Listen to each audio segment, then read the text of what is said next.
आपका धोती दुपट्टा बद्दुआओं को नकार सकता है।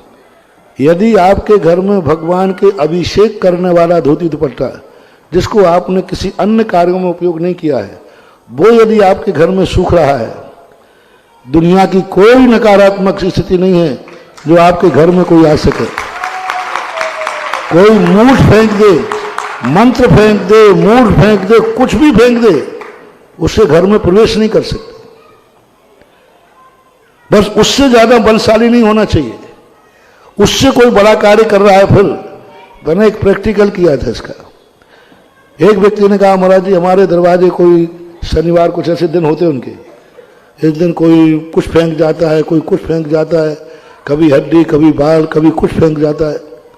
बड़ी परेशान है। मैंने तुम्हें शक किस पे? बोले फलाने व्यक्ति पर। मैंने उसका पूरा बायोडाटा निकाला। वो जैनी था, करवाता था दूसरे आपसी में।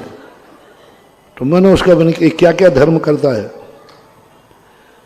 तो वो धर्म कुछ नहीं करता था, भगवान के दर्शन करता था, गंधोदक लेता था, महाराजों के दर्शन करता था। उसने कभी अभिषेक पूजन नहीं किया। मैंने कहा ठीक है। मैंने कि तुम कल से अभिषेक करना शुरू करो। अपना स्वयं का धोती दुपट्टा होना चाहिए, अन्य उपयोग नहीं करना। और इसको घर में धुलने के लिए टांगना, घर में धुलना चाहिए, मंदिर का नहीं पहनोगे। पूरे घर को हमने नियम दे दिया।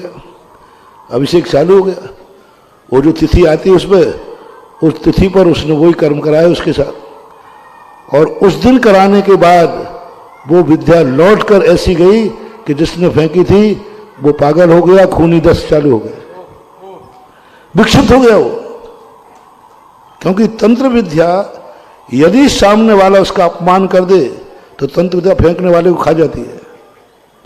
ये देवता, ये तंत्र विद्या बड़े खतरनाक है। यदि तुमने इनको कहीं भेजा और सामने वाले ने उसका अपमान कर दिया तो फेंकने वाले को बर्बाद कर देते। तंत्र और मंत्र दोनों खतरनाक है। जहां भेजा है यह उनका अपमान नहीं होना चाहिए। और उसने अपमान कर दिया कि तुमने ऐसे घर में भेजा जहां वो, और स्थिति बन गई। इसलिए मैं कभी कहता हूं, आपके दरवाजे कभी कोई कुछ फेंक दे, सबसे पहला काम करो, उस पर पहले थूक दो। सारे भारत के लोग सुने, आपके यहाँ कोई निब्बू कर गया, कोई ये कर गया, पहली बात तो डरो ही मत, डरो ही मत। जिसको नमोकार मंत्र आता है उसके ऊपर कोई विद्या का प्रभाव नहीं होता, देवताओं का भी प्रभाव नहीं होता। फिर भी यदि भय लग रहा हो तो सबसे पहले जो चीज तुम्हें ऐसी दिखे उस पर थूक दो। दूसरा, उसको यदि आप तो जूते चप्पल पहनते हो, जूते चप्पल पहनकर एक लात मार दो बस। जिसने फेंका होगा, जिसने किया होगा, उसकी हालत बिगड़ जाएगी और दोबारा तुम्हारे दरवाजे पर वो विद्या आने का साहस नहीं करेगी। लेकिन ये तुम नहीं कर पाते हो, तुम्हें डर लगता है कहीं वो चिपक नहीं जाए। तो कम से कम ये करो। धोती दुपट्टा हुआ, वो व्यक्ति आए, बोले महाराज जी हमारे व्यक्ति को, इसको बहुत दिन से ये डिप्रेशन में चल रहा है, बहुत अच्छा था, बहुत बढ़िया था दिमाग।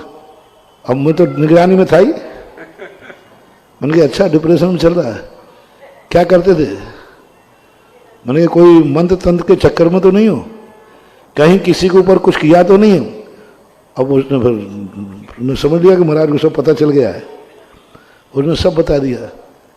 तो महाराज जी तो हम बहुत दिन से कर रहे हैं, अभी तक तो कुछ नहीं हुआ। मैंने कि अब उसके घर में धोती दुपट्टा सूख रहा है।